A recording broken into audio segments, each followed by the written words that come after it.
जय हिंद दोस्तों, कैसे हैं आप सब। Welcome to the channel. दोस्तों आ गया हूं फिर से एक नई वैकेंसी लेके। आज की इस वीडियो में बात करूंगा राजस्थान हाई कोर्ट जोधपुर की तरफ से कुछ सीटों के लिए वैकेंसी आई है।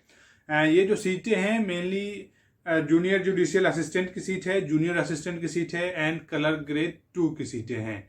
तो ये जो तीन पोस्ट हैं जिस पे वैकेंसी आई है, तो सीट तो काफ़ी अच्छा खासा सीट आया है, वैकेंसी काफ़ी अच्छे खासे सीटों पे आई है। ये जो सीटें हैं ये मेनली राजस्थान हाई कोर्ट के अंडर जो भी ऑर्गेनाइजेशंस या इंस्टीट्यूशंस आती हैं उसके लिए है। लाइक जो डिस्ट्रिक्ट कोर्ट हैं, जिला जो कोर्ट हैं उसके उसमें भी जो कलर ग्रेड 2 है उसके लिए वैकेंसी आई है। और जो दूसरे ऑर्गेनाइजेशंस हैं उसमें जूनियर असिस्टेंट की वैकेंसी है। राजस्थान हाई कोर्ट में जूनियर जुडिशियल असिस्टेंट के लिए पोस्ट है। तो आज के इस वीडियो में दोस्तों राजस्थान हाई कोर्ट ने ये जो तीन पोस्ट निकाली हैं इसी के ऊपर बात करूंगा, आपको कंप्लीट जानकारी दूंगा। जो भी डिटेल आपको जाननी चाहिए before filling up the form वो मैं सारी जानकारी आपको दूंगा। तो वीडियो में प्लीज बने रहिएगा, वीडियो को स्किप मत कीजिएगा, क्योंकि ये जो वैकेंसीज हैं ये काफ़ी इंपॉर्टेंट है मेरे उन सभी दोस्तों के लिए जिन्होंने ग्रेजुएशन किया हुआ है, जो कि एक सिंपल ग्रेजुएट हैं और ग्रेजुएशन करने के बाद वो कहीं एग्ज़ाम की प्रिपरेशन कर रहे हैं या किसी दूसरे एग्ज़ाम की तैयारी कर रहे हैं, या फिर अगर वो हाई कोर्ट की ही तैयारी कर रहे हैं। तो उन सभी मेरे दोस्तों के लिए ये वीडियो काफ़ी इंपॉर्टेंट एंड खास होने वाला है। सो प्लीज़ वीडियो में लास्ट तक बने रहिएगा।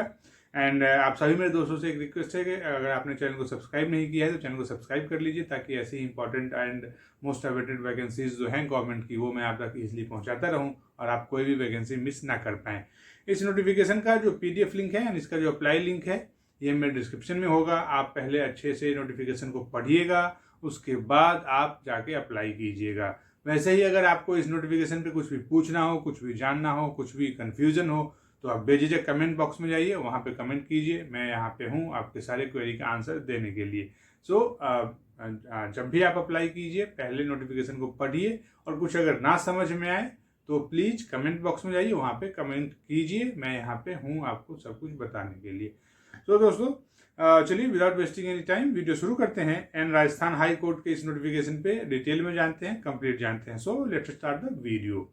दोस्तों राजस्थान हाई कोर्ट ने मेनली तीन पोस्टों के लिए वैकेंसी निकाली है। ये हैं junior judicial assistant, junior assistant and colour grade 2। ये जो कलर ग्रेड 2 की पोस्टें हैं ये सबसे ज़्यादा इसकी वैकेंसी आई है, जो कि डिस्ट्रिक्ट कोर्ट में इसका सीट है। ये जब आपका सिलेक्शन होता है तो आप डिस्ट्रिक्ट कोर्ट में जाएंगे, वहाँ पे आप अपनी सर्विसेज देंगे। जैसे अगर आप जूनियर जुडिशियल असिस्टेंट की पोस्ट पे सेलेक्ट होते हैं तो फिर आपको जो भी राजस्थान हाई कोर्ट है उसमें आपको अपनी सर्विसेज देनी होगी। एंड जो जूनियर असिस्टेंट है ये जो दूसरे इंस्टीट्यूशंस हैं राजस्थान हाई कोर्ट के, उसके अंडर आपको जाके अपनी सर्विसेज देनी होगी। ये जो अगर इसके एप्लीकेशन स्टार्ट डेट की बात करूं तो जो इसकी एप्लीकेशन स्टार्ट डेट है ये 22 अगस्त 2022 से ये स्टार्ट होगी। अभी कुछ टाइम है, एक हफ्ते बाद आप इसके लिए ऑनलाइन फॉर्म अप्लाई कर सकते हैं। इसके लिए जो लास्ट डेट है ये 22 सितंबर 2022 है। 22 सितंबर 2022 तक आप इसके लिए लास्ट अप्लाई कर सकते हैं। तो अगर आप एलिजिबल हैं, आपको लगता है कि आप इसके लिए फॉर्म फिल कर सकते हैं, तो आपको ये डेट है ये कहीं नोट कर लेना चाहिए, ताकि आप इसको मिस ना कर पाएँ। वैसे दोस्तों अगर इसके नंबर ऑफ पोस्ट की बात कर लेता हूँ, तो जो नंबर ऑफ पोस्ट है वो काफ़ी अच्छा खासा नंबर ऑफ पोस्ट है। 2756 नंबर ऑफ पोस्ट है, जिसमें सबसे ज़्यादा जो पोस्टें हैं ये कलर ग्रेड 2 की पोस्टें हैं। ये ऑलमोस्ट 2000 पोस्टें सिर्फ कलर ग्रेड 2 की हैं, जो कि राजस्थान स्टेट के जो भी डिफरेंट जिला कोर्ट हैं, जो भी डिस्ट्रिक्ट हैं और उसमें जो जिला कोर्ट है उसमें आपकी बहाली होगी। तो ऑलमोस्ट 2000 पोस्ट सिर्फ कलर ग्रेड 2 की हैं, और उसके अलावा जो रेस्ट बचता है उसमें junior judicial assistant and junior assistant की पोस्टें हैं। तो अगर पोस्ट वाइज देखें, नंबर ऑफ वैकेंसीज की बात करूं तो काफ़ी अच्छी खासी वैकेंसी है।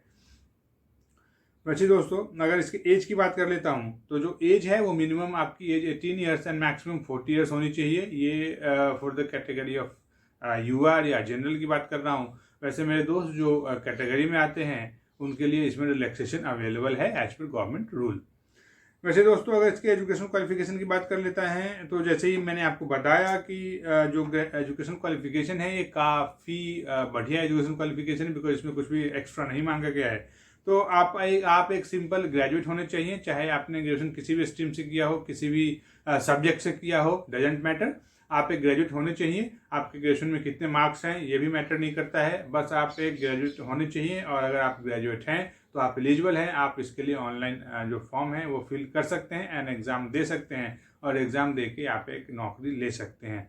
जो भी मेरे दोस्त जो ग्रेजुएट हैं उनको तो आई थिंक जी जान से मेहनत करनी शुरू कर देनी चाहिए, क्योंकि आपको ये जो एक गोल्डन अपॉर्चुनिटी आया है उसको मिस नहीं करना है।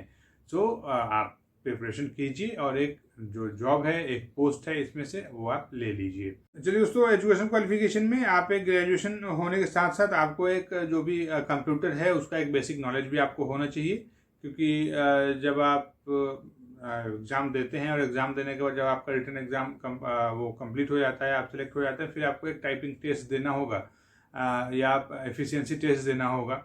तो अगर आपने टाइपिंग सीखा हुआ है तो वेल एंड गुड है। अगर आपने नहीं किया अभी तक सीखा है तो आप प्लीज़ जाके कहीं भी टाइपिंग सीख सकते हैं, और जब तक इसका एग्ज़ाम होगा तब तक आप इसके लिए प्रिपरेशन कर सकते हैं। चलिए दोस्तों, आगे अगर इसके सिलेक्शन प्रोसेस की बात करूं, बट सिलेक्शन प्रोसेस से पहले जो कि मोस्ट इम्पॉर्टेंट किसी भी वैकेंसी में होती है, जो कि हम सभी जानना चाहते हैं कि उसकी सैलरी क्या है, what is the salary. Because सबके मन में होता है कि सैलरी कितनी है, ताकि जब आप एक जॉब करते हैं तो आपको एक अच्छी खासी हैंडसम सैलरी मिलनी चाहिए।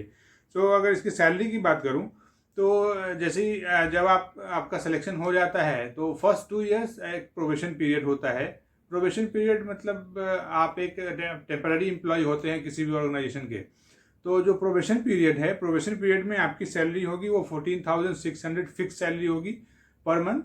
ये आपको 14,600 रुपये पर मंथ फिक्स मिलेगा अप टू 2 इयर्स, 2 साल तक। And after completion of probation, जब आपका प्रोबेशन कंप्लीट हो जाएगा, फिर गवर्नमेंट आपका जो 2 साल का आपका सर्विसेज है और आपका परफॉर्मेंस है उसके बेस पे आपको ऑब्जर्व करेगी, और ऑब्जर्व करने के बाद आप एक परमानेंट एम्प्लॉय बन जाएंगे। और जब आप परमानेंट एम्प्लॉय हो जाएंगे उसके बाद जो आपका पे लेवल होगा या पे स्केल होगा, ये एज पर 7 CPC लेवल 5 में आता है आपका पे एंड इसका जो स्केल है वो 20,800 to 65,900 के बीच में आता है। तो आफ्टर कंप्लीशन ऑफ प्रोबेशन आपकी जो सैलरी होगी वो सैलरी काफ़ी अच्छी खासी बढ़ जाएगी, इंक्रीज हो जाएगी। तो बस 2 साल तक आप एक प्रोबेशन पे रहेंगे और 2 साल तक आपकी सैलरी थोड़ी कम होगी। तो इसके आप डरिएगा मत, क्योंकि 2 साल के बाद जनरली जो होता है वो ऑब्जर्व कर ही लिया जाता है किसी भी ऑर्गेनाइजेशन की तरफ से। बस आपका परफॉर्मेंस अच्छा होना चाहिए। सैलरी वाइज अगर देखें तो सैलरी वाइज काफ़ी अच्छी खासी सैलरी आपको मिलेगी। चलिए दोस्तों, अगर इसके सिलेक्शन प्रोसेस की बात कर लेता हूं तो जो सिलेक्शन प्रोसेस है ये मेनली 2 फेज में कंप्लीट होता है। जो पहला फेज है वो रिटन एग्जाम का होगा एंड जो दूसरा फेज है वो टाइपिंग टेस्ट का होगा या एफिशिएंसी टेस्ट का होगा। वैसे दोस्तों, अगर इसके एप्लीकेशन फ़ी की बात करूं तो जो एप्लीकेशन फ़ी है वो UR, OBC, EBC and other state के जो भी कैंडिडेट्स हैं उनके लिए जो एप्लीकेशन फ़ी है वो 500 रुपीज़ है। एंड जो OBC, जो EBC एंड जो EWS candidate of Rajasthan state के हैं उनके लिए 400 रुपीज़ है। एंड जो SC, ST and PWD candidate of Rajasthan state के हैं उनके लिए 350 रुपीज़ एप्लीकेशन फ़ी है। वैसे दोस्तों, जो इसका एग्ज़ाम पैटर्न है, तो जो एग्ज़ाम पैटर्न की अगर बात करूं तो एग्ज़ाम पैटर्न में आप एक आपका पेपर होगा जो कि रिटन होगा, जो कि OMR आंसर शीट पे आपको उसका एग्ज़ाम देना होगा। मतलब कंप्यूटर बेस्ड टेस्ट नहीं होगा, CBT नहीं होगा, ऑनलाइन नहीं होगा।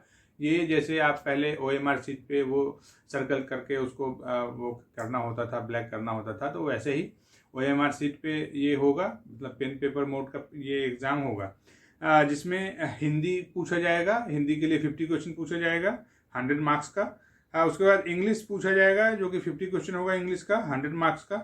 एंड GK जनरल नॉलेज पूछा जाएगा 50 क्वेश्चन 100 मार्क्स का। तो जो टोटल नंबर ऑफ क्वेश्चन है वो 150 क्वेश्चन है।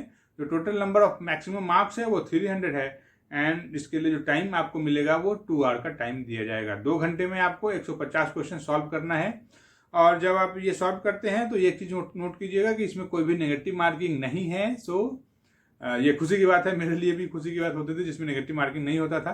तो नेगेटिव मार्किंग नहीं है इसमें, तो without taking any tension you can attempt. तो आप अटैम्प्ट ले सकते हैं और आप तुक्का भी लगा सकते हैं। तो आपको अगर तुक्का लगाने के आप आदी हैं, जैसा कि मैं था, तो आप तुक्का लगा सकते हैं। इसमें कोई भी नेगेटिव मार्किंग नहीं है। वैसे दोस्तों, जब आप एग्ज़ाम क्लियर कर लेते हैं, रिटन एग्ज़ाम जब आप क्वालिफाई कर लेते हैं, एंड रिटन एग्ज़ाम क्वालिफाई करने के लिए आपको 55% मार्क्स, जो भी जनरल कैटेगरी से बिलोंग करते हैं कैंडिडेट, उनको 45% मार्क्स मिनिमम लाना मैंडेटरी है। एंड जो कैटेगरी से बिलोंग करते हैं उनके लिए 40% मार्क्स लाना मैंडेटरी है। तो जब आपका रिटन में मिनिमम 45% मार्क्स आता है या 40% मार्क्स आता है, देन आपको टाइपिंग टेस्ट के लिए कॉल किया जाएगा या फिर इफिशियंसी टेस्ट के लिए कॉल किया जाएगा। ये जो टाइपिंग या एफिशिएंसी टेस्ट है, जो टाइपिंग टेस्ट है, ये 5 मिनट का टाइपिंग टेस्ट होगा। इस 5 मिनट में आपका हिंदी या फिर जो भी आप टाइपिंग देते हैं, चाहे वो हिंदी पे देते हो या फिर इंग्लिश का टाइपिंग आप देते हो, उस पर आपको ऑन कंप्यूटर ये टेस्ट लिया जाएगा। और ये जो टेस्ट होगा ये 5 मिनट का होगा और इसका जो मार्क्स है ये 25 मार्क्स आपको मिलेंगे टाइपिंग में। वैसे जब आप टाइपिंग टेस्ट क्वालिफाई कर लेते हैं, फिर आपका एफिशिएंसी टेस्ट होगा उसी टाइम। और ये जो एफिशिएंसी टेस्ट है ये मेनली डाटा एंट्री टेस्ट होता है। तो जिसमें 8000 की डिप्रेशन देखा जाता है। तो ये जो एफिशिएंसी टेस्ट होगा ये 10 मिनट का होगा, जिसके लिए आपको 50 मार्क्स मिलेगा। एंड ये जो टोटल मार्क्स है दोनों मिला के, एंड जो रिटन एग्जाम का जो मार्क्स आप ऑब्टेन करेंगे, ये सारा मिला के फिर आपका मेरिट लिस्ट ड्रॉ किया जाएगा। तो दोस्तों, जब आप रिटन एग्जाम भी क्वालिफाई कर लेते हैं और उसके बाद जब आपका टाइपिंग स्पीड देख लिया जाता है, टाइपिंग टेस्ट भी आप क्वालिफाई कर लेते हैं, एफिशिएंसी टेस्ट भी क्वालिफाई कर लेते हैं, उसके बाद एक मेरिट लिस्ट ड्रॉ किया जाएगा। और जो मेरिट लिस्ट होगा ये जो भी मार्क्स आपका तीनों एग्जाम में है उसके बेस पे होगा। और फिर आपको जब एक जो कट ऑफ डिसाइड किया जाएगा राजस्थान हाई कोर्ट की तरफ से, उसको अगर आप क्वालिफाई कर लेते हैं, फिर आपको कॉल किया जाएगा for document verification and medical, मतलब जो उसके बाद जो एक स्टैंडर्ड प्रोसेस होता है उन सब के लिए आपको कॉल किया जाएगा। और जब आप सब कुछ क्वालिफाई कर लेते हैं, then you will get a job. And ये जो जॉब होगी ये काफ़ी हैंडसम सैलरी होगी इस जॉब की, और ये जॉब काफ़ी अच्छी है। तो जो भी मेरे दोस्त हैं जो एक ग्रेजुएट हैं, जो सिंपल ग्रेजुएट हैं और ग्रेजुएशन के बाद वो प्रिपरेशन कर रहे हैं एग्ज़ाम की, तो उन सभी के लिए ये एक गोल्डन अपॉर्चुनिटी है, एक बहुत ही अच्छा चांस है और आपको इस चांस को मिस नहीं करना है। सो प्लीज़ आप प्रिपरेशन कीजिए, आप टाइपिंग टेस्ट भी दीजिए किसी भी इंस्टीट्यूट में जाके, एंड आपको एक फाइट करना है और आपको ये एग्ज़ाम क्लियर करके एक जॉब ले लेना है। तो दोस्तों, आज के इस वीडियो में बस इतना ही। आई होप आपको ये वीडियो अच्छा लगा होगा। राजस्थान हाई कोर्ट के इस नोटिफिकेशन की जो भी इंपॉर्टेंट बातें थी वो सारी बातें मैंने आपको बताई। अगर आपको फिर भी कुछ कन्फ्यूज़न हो, कुछ डाउट हो, तो आप प्लीज़ कमेंट बॉक्स में जाइए, वहाँ पे आप कुछ भी पूछ सकते हैं, कुछ भी जान सकते हैं। चलिए दोस्तों, जाते जाते आप सभी मेरे दोस्तों से फिर से एक बार रिक्वेस्ट करूंगा कि अभी तक अगर आपने चैनल को सब्सक्राइब नहीं किया तो चैनल को सब्सक्राइब कर लीजिएगा, वीडियोज़ को लाइक एंड शेयर किया कीजिएगा। इस नोटिफिकेशन का जो PDF एंड अप्लाई लिंक होगा ये मेरे डिस्क्रिप्शन में होगा, आप वहाँ पे जाइए, पहले नोटिफिकेशन को पढ़िए, फिर जाके अप्लाई कीजिए। तो दोस्तों, आज के इस वीडियो में बस इतना ही। मिलता हूँ किसी दूसरे वीडियो में किसी नई वैकेंसी के साथ या किसी नई अपडेट के साथ। तब तक के लिए जय हिंद।